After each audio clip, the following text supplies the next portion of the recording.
Je me suis réveillée ce matin avec mes règles, je commence à avoir mal. C'est vraiment comme si on prenait l'organe interne et qu'on vraiment le tordait, on mettait des coups de couteau. Je souffre de l'endométriose. C'est une maladie qui touche surtout au niveau de l'utérus. J'ai mal au niveau des ovaires. Parce que c'est une maladie de femme, ça ne concerne pas la société.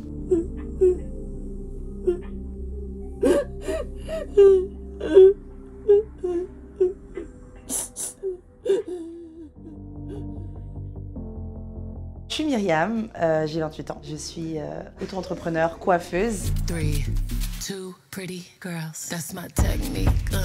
That's my. Je souffre de l'endométriose. Ça va faire 4 ans bientôt qu'on me l'a diagnostiqué. J'en souffre depuis mes premières règles, donc 14 ans, 15 ans.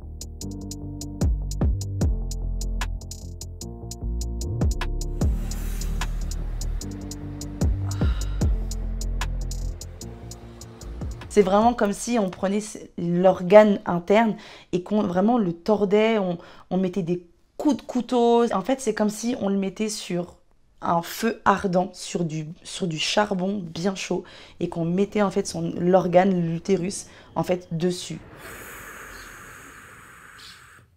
Dans la cuisine, j'ai toujours mon petit dafalgan.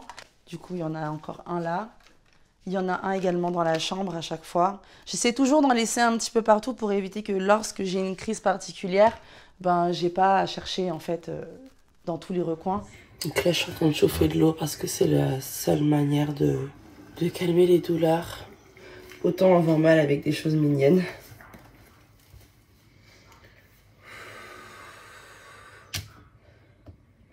Et du coup, ça se guérit ou pas l'endométriose?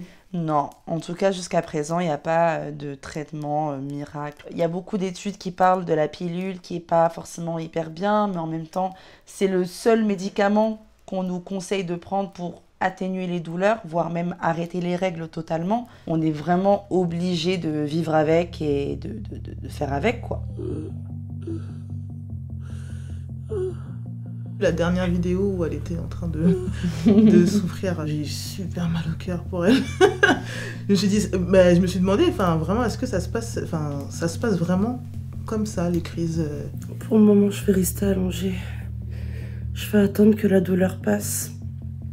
Et si ça passe pas, ça va être compliqué.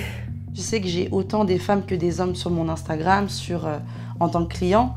Et finalement, d'en parler, je savais pertinemment qu'il y en avait certains qui allaient être éduqués vis-à-vis de ça, que ce soit par rapport à leur mère, à leur sœur ou leur future compagne. On était à un mariage, elle a fait une crise et tous les gars qui étaient avec moi, qu'est-ce qu'elle a? Et quand j'explique la maladie, ah ouais, mais c'est chaud, mais en fait, mais il y a beaucoup de femmes qui l'ont. Ouais, mais pourquoi on n'en parle pas, on ne connaît pas? Moi-même, je la connaissais pas.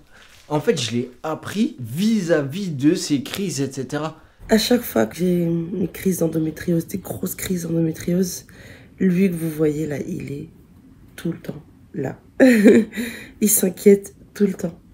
Pendant très longtemps, on va dire que on m'a un peu prise pour une folle ou pour quelqu'un qui exagérait trop sur la douleur, quoi. Sur certains travails, ils ont failli me virer à cause de ça parce qu'ils m'ont pas cru. Donc en plus de voir des personnes du quotidien qui nous croient pas, qui minimisent un petit peu en fait la souffrance en pensant que parce qu'on est des femmes et parce que en fait c'est quelque chose de biologiquement normal, on est censé souffrir, en fait c'est pas évident, quoi. Je sais que la première fois que j'ai appelé l'ambulance par rapport à mes douleurs, j'étais un peu honteuse. Je me sentais limite un peu honteuse parce que je me dis c'est pas légitime. Ouais. Mais vraiment, il y avait une fois où, malgré la bouillotte, malgré les médicaments, pendant 2 heures, j'étais en souffrance totale. Vous avez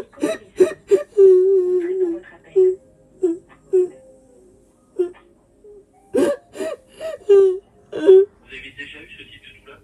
Non, et je suis en dehors de mes règles. J'ai mal au niveau des ovaires, j'ai des kystes, je sais pas ce qui m'arrive. L'impact mental, il est énorme. Moi, je pense que ça s'est plus manifesté sous forme de dépression. Et j'en arrivais carrément des fois à me dire qu'en fait, je servais vraiment à rien. Je me disais ça. Et ça a carrément remis en considération ma propre féminité, ma confiance en moi, même la confiance que je peux avoir envers mon partenaire, parce que je me disais, ben, ça se trouve qu'il va me quitter. Parce que ben, du coup, si je peux pas avoir d'enfant, ou si c'est compliqué, ou s'il y a toute une démarche, ben, on se demande si la personne est prête à rester avec nous. C'est se sentir pas comme tout le monde, en fait. D'avoir cette impression que qu'on n'est pas normal. Je voulais pas pleurer. Et je suis contente de me dire qu'aujourd'hui, ben, d'en parler ou d'être là, ou de pouvoir même donner des tips en fait aux personnes, ben, ça me fait plaisir. J'ai l'impression en fait finalement d'être actif dans la cause.